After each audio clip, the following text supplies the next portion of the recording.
Welcome to Kensaltown Studios in New York City. We are the sister studio of Kensaltown in London and also the ABBA studios in Stockholm.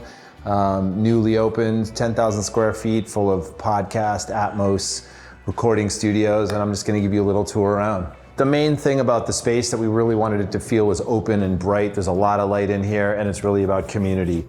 So the UK studios, my partner Martin Terefe has Kensaltown in London, and there's always a chef, there's always lunch together, and people come out and eat together, and it really builds community and collaboration. So a lot of musicians get to meet each other, or artists get to work together. So it was really important for me to have like a really large central eating space where people could commune. It's kind of like the Equalizer, where everybody's just the same and can get together and talk about what they're working on. Kensaltown East is the sister studio of Kensaltown London, and then also the ABBA studios, which is in Stockholm. And Martin Terefe and I have been friends for 25 years and made records, together in the past. And early days, I spent a ton of time in the UK, as well as growing up in New York. And the culture in the UK is all about community, and there's a lot of most of the studios had kitchens with chefs and, the SARMs and Olympics and those places of the world. It was all about breaking for lunch, and you got to meet, the other people in the other studios.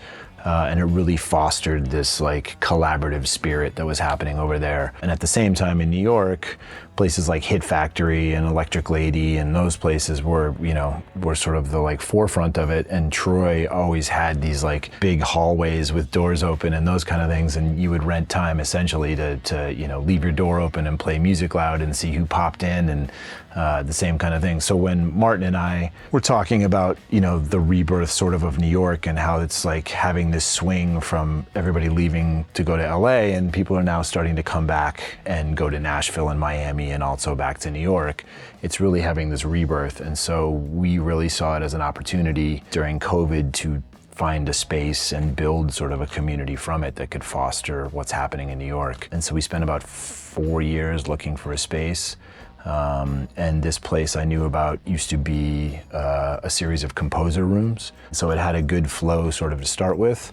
And I reached out to my friend Martin Pilchner, who builds studios, and basically brought him in because, the studios have lots of light and windows and glass and all the things you normally don't have, in studios that do well. It's usually more about softening and, locking the place down. And I said, is there a way to make these, sonically great and still sort of keep the aesthetic of it, and he's great at that. So all the windows still exist. He built the places in so that the console could sit in the middle of the room and still translate outside of here. So non-traditional rooms that just feel very bright and open and communal in that way was really what we were trying to do. It took us about 2 years to build it. And then we've now been open for just over a year and just slowly building this really great community. It's half what we call residential and half public. So Alex Toomey has a room here full time. Martin's publishing company's in-house, and so he has 2 and 3 writers here that have rooms full time. Karina Reichman is in-house, who's a touring musician and bass player. And then we also have Big Loud Records is an office here. The Stand Comedy Store has a podcast space here that they're doing. So it's not just music, it's really just a creative space where people can come together and collaborate. And obviously we have a big kitchen and a chef, and people come together for lunch. So that's kind of the high point of the day. So we were trying to build something that was a little different than what they have, but still really works for the community. Over here is Big Loud Records in New York. We have some office space down the side. And this used to be a composition space for all film and TV composers. So these were all edit bays and suites for film editors and so forth. And we've converted them all to be various functions. This is one of our last film mix rooms where we do voiceover and ADR. Through here is the live room, which I'll take you in. You'll see we have a really nice C6 grand piano, which is great for the jazz community. And then the center of the whole space is this little live room, which has sight lines into all the control rooms. And we have both analog video and a Dante network throughout the whole space. So anybody can really record anywhere. And the idea was to keep it really modular. So Jason Mraz was here making his record, and his cellist was in here, he was singing in there, his drummer was over there, and we can really record anything in any place. It's not sort of set up that each space can be, used in different ways. And that was really kind of the idea. We do a lot also with the art community around here. So you'll see there's a lot of great art up, a lot of great street art. And a lot of times we'll have photography shows. And there's a lot of photographers that do music photography. So we'll have performances of the musicians they're doing, as well as have their pieces up and so forth. A lot of great street art there. This is Studio One, which Martin and I put together. This console was a 1974 API Angus, and it was one of two that were made for Indigo Ranch in California. And it's just got great heritage and a great sound to it. It's really open. It's just a good size format, so it's not too large. And then because there's a 500 series that was part of the API format, we basically Franken comped it and put some Neve and SSL and different kinds of compression in here. So you have sort of the traditional API frame, but then you can also pick and choose as far as like different flavors. And then one of the main things we were really excited about, you'll see the consoles traditionally face that way, but this inward facing kind of British design leads to more sort of like an expansive creative piece. So the producer and the engineer and those things sit here, and a lot of times we'll cut vocals right in the room, or there'll be, like I said, a cellist or a guitar player or those things, and everybody sort of feels collaborative in that way. Versus the traditional studio where the engineer and everybody's facing the wall. This makes everybody feel like sort of inward. So from a writing standpoint and from a creating standpoint, it just feels more fluid.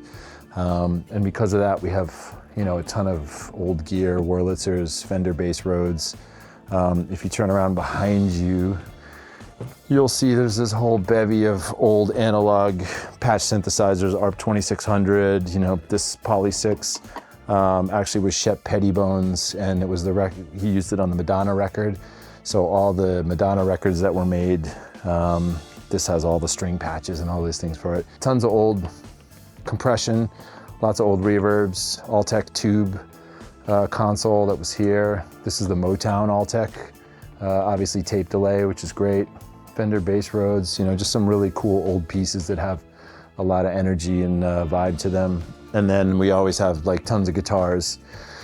There's half of the space is residential and half of the space is public. So Alex Toumé's mix room is back there, and then Martin Tarif's publishing company's back there. So we have a ton of writers in the back, and I'll show you around that side.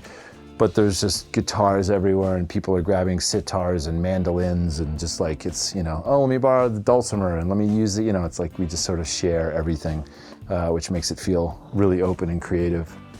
My favorite guitar is the K Super Student model, which was a whole $97.50 in 1950 when it was for sale, and it's just the coolest piece ever. So it's not the most expensive one, but it's been used the most. So having made records early days, and my first boss was Nile Rodgers, and was very much about, we're here sort of to get out of the way and let the music speak for itself. And Nile was very much of that, like, don't touch things you don't need to, but provide these environments that are inspiring. And so the idea was so much of COVID was people by themselves creating on laptops or whatever that was. And both Martin and I had this wealth of like, analog patch synths and, all these beautiful like antique pieces of gear and tape delays and, tube mic pre's and all of those things that the new generation that are working on Logic and Fruity Loops and all of those things are used to working on their DAW and in their plugin system, which is emulating a lot of times what these things are. So we were like, how do we provide a place that they can still work in the environment that they're used to, which is their DAW, whatever that is, but they also have access to, the actual Juno 106 or an ARP 2600 or the Wurlitzer or those things. So we filled the space with a lot of toys, so to speak. And the funny thing is as we were building it, a lot of my friends who were studio owners are like, you guys are out of your mind. Like, nobody cares about an API from 1974. Like, why would you do that? Like, they're just gonna put their laptop on it and like turn it off. And so when we put the Dante network in and connected everybody so that they can work virtually through our system, it's exactly the opposite. Because all of a sudden they're, setting up two mics on the drums in the other room and realizing they don't need EQ just because the mic pre sounds so fantastic, and they just never had that experience. So it just comes back to providing them the creative people sort of a place to explore, in a sense. Alex Toomey across the hall has had a couple projects come in that are supposedly ready to mix, and he's like, why don't you spend 2 days next door and run your MIDI back through the actual synthesizers? You know, I could mix it as it is, but why don't you just take a second and do this? And literally like 3 weeks later, they're still like tweaking things and trying, you know, because it's inspiring. And having grown up with it, we know that, but a lot of people don't have access to that. So the gear, you know, was meant to feel great and vintage and all of those things, but more inspiring. Everything's always on, everything always works. It should be fluid because that's what people are used to. So it shouldn't take, you know, 45 minutes to get a guitar sound. It should just be there. And like, you know, so we're big on like when people walk in, everything's ready to go and on, and it just, you know, because that's the new sort of mindset of creation, is just very like fluid and visceral in that way. So we wanted to keep that too as well, where it wasn't like, you know, half the things work and half don't. It's all like, it's all plugged in, it's all ready to go. And it makes it feel very fluid, but also opens their mind up to other things. So, and I'm also just a gear nerd. So I'm excited when I watch somebody go touch the ARP 2600 and watch the process of that, you know, and how inspired they get by that, you know, when they find out there's a mic pre on it and they can plug their vocal into it, and then they're doing, you know what I mean? It's like, oh, and then you can trigger it with the analog sequencer that's locked to my, oh, cool, you know what I mean? There's this whole journey. So selfishly, I get a high off of that. You know? Lots more keyboards all hanging around so people can just grab what they want, take it off the rack and put it in there. This back lounge, we're also a Dolby facility, so Dolby gave us their home system so that when you're doing your Dolby mix on the other side, you can also come in the lounge and listen and see how it is. And this is the lounge here, who happens to have some famous people sitting here just today. We just happened to roll through. So, and like I said, the whole place is for Dante, so when we do writing camps in here, this becomes like an acoustic lounge, and we'll pull mic pre's and a headphone set in here, and people can just create right where they are. So. And I'm actually part of the furniture. Yeah. So when he purchased the furniture, we're hoping he's gonna stay. So, back here is another one of the writer rooms, and we have Houston James working today, in from London, just doing some creating, and then also new artists working on their records. So all these spaces are just kind of modular, and you can create anywhere. Lots more art around here. This is one of our writers, Gabe, and Karina Reichman, the bass player, have this space here, and this is their full-time spot. You can peek your head in and see what's going on in there. And this is how we build it out. You can come back and talk to Gabe about gear all day because he's a nerd like I am. So this is Alex Toomey's mix room. The whole space, I'll shut this just for noise. The whole space interior-wise, when we came in, like I said, there was film composers in here, so we had Martin Pilchner come in and redesign all the interiors of the room. And the idea was to keep the light, to keep the windows and not change really the structure, but make the room sonically acceptable, so stuff translated outside of it. So we wanted to keep the rooms really comfortable and keep the energy of the space, but also make it something, you know, Toomey's in here mixing every day and his mixes need to translate. So, but how do we keep the window with the light? How do we keep the access to the live room? And so Martin Pilchner is really good at that sort of like, instead of ripping the place apart, let's put a couch in here and that'll help solve the bass trapping or whatever it is. So this is one of his rooms that he did, and it sounds and feels fantastic in here. So we really kind of like it. Another writer room here, a guy named Dan. This is his space here. Lots of gear, piano. This ties you back into the live room. So it's interesting, like we said, the live room is kind of the center focus of the place and everybody has access to it. And then this is the famous Dolby PMC room that Dolby built for us. This is Dyre, one of our spatial engineers who runs the UK team and is here working on some things, does all the Drake and OVO stuff, and is Grammy nominated for Arcade Fire already for spatial mixing, and runs our theater for Atmos as well.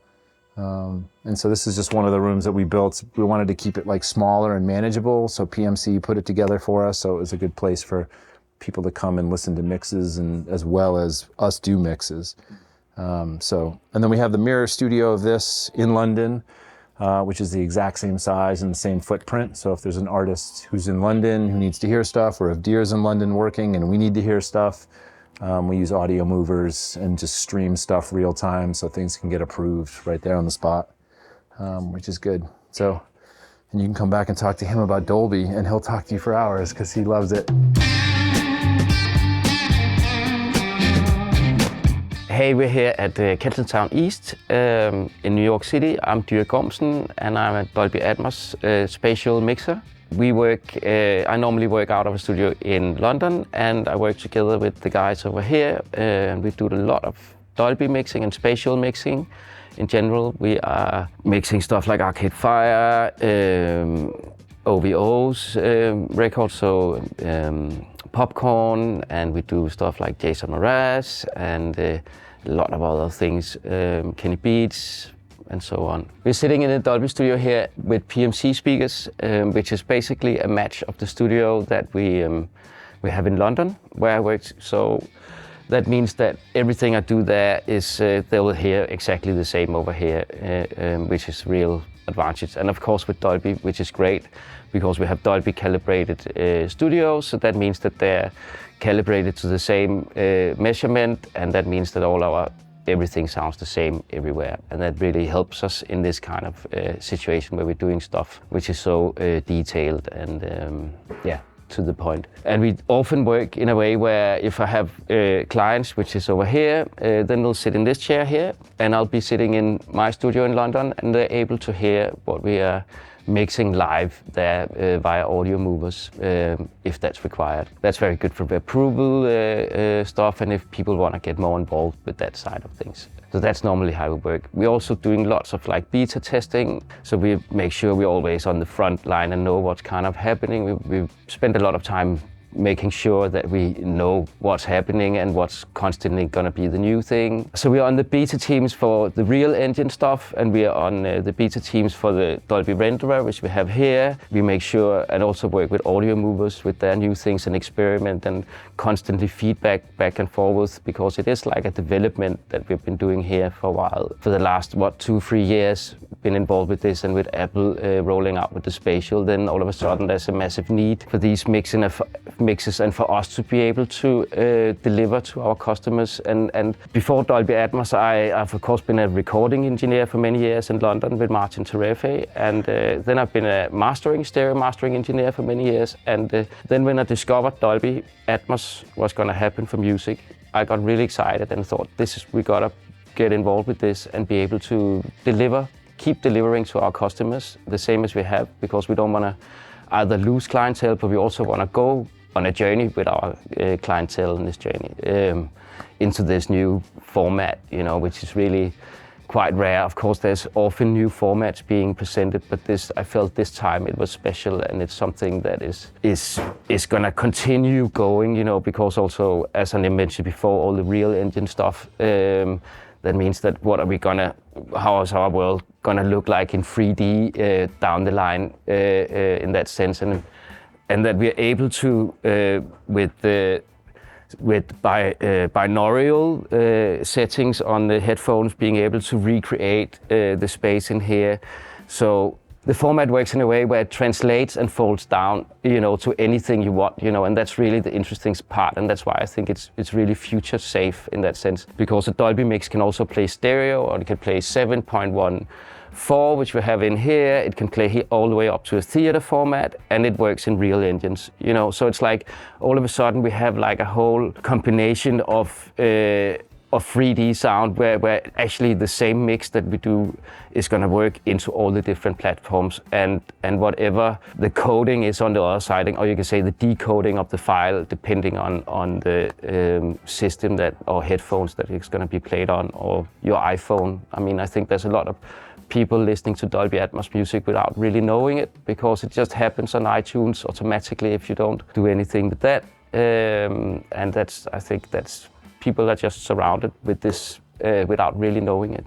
When I started out, found out that I was going to make a Dolby room, I started talking to Carrie from Dolby, who's now working with Apple, so things are very intertwined. But then I looked around and we were talking a lot about speakers and what should we do. And I quickly found out that via Dolby that of course PMC is very involved with that. And PMC has a studio in London where I went out to have a listen to what they had got going on. And I had heard some different rooms with different kinds of speakers, and I quite quickly found out that I felt that I had to go for the PMCs because I felt they did like a really clear translation of what's happening without coloring things too much in a way. So that means that I could see it work down the line with all the different formats that we were going to deliver to, because we just had a super clean speaker.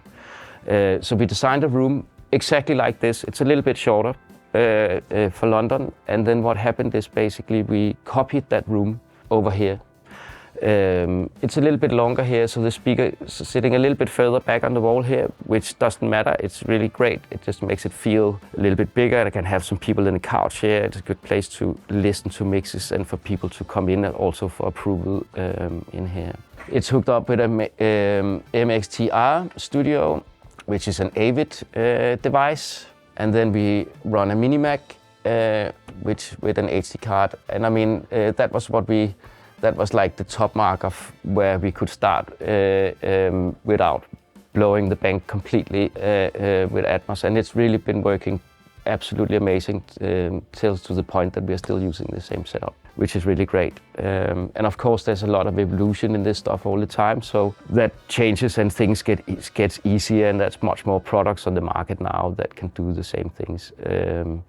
But I still stick with this. I love this setup we have here.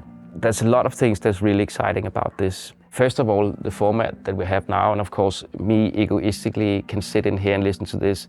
I mean, but we've all been waiting for like a device rollout, you could say like this. So, I mean, I think cars is the most really exciting thing at the moment, where you can really hear the mixes in the correct way. And there's lots of great car brands now who's doing Dolby Atmos. I won't say because, but yeah. You know, there's lots of cars, so that's a really good place to listen to it. It almost sounds like in here, or you get the same feeling. Because with a car, you don't like, this room is a calibrated room, and a car is also a calibrated room. So that doesn't, you know, if you were going to go out and buy a pair of speakers and put them up in your living room, that would not be calibrated by a professional. But if you buy a car where it's installed, they calibrate that once and then they can produce a ton of them. So that means that you get the perfect Dolby setup for your car. So that's really exciting, one thing. And I think the real engine thing happening, you know, like what is our, you know, world gonna look like in 10 years, 5 years, even in 2 years? I mean, and you could say like, why does Apple have head tracking, you know? But that's because all these things are gonna go together. We're gonna have, you know, greens in front of us and stuff like that. And all of a sudden, we're all gonna understand why we had that, why they rolled out the head tracking with Dolby Atmos back then. So that's one of the mysterious, you know, that I just want to really say, that head tracking has nothing to do really with Dolby Atmos, but it's something that we're going to use together with screens and 3D sound in that sense.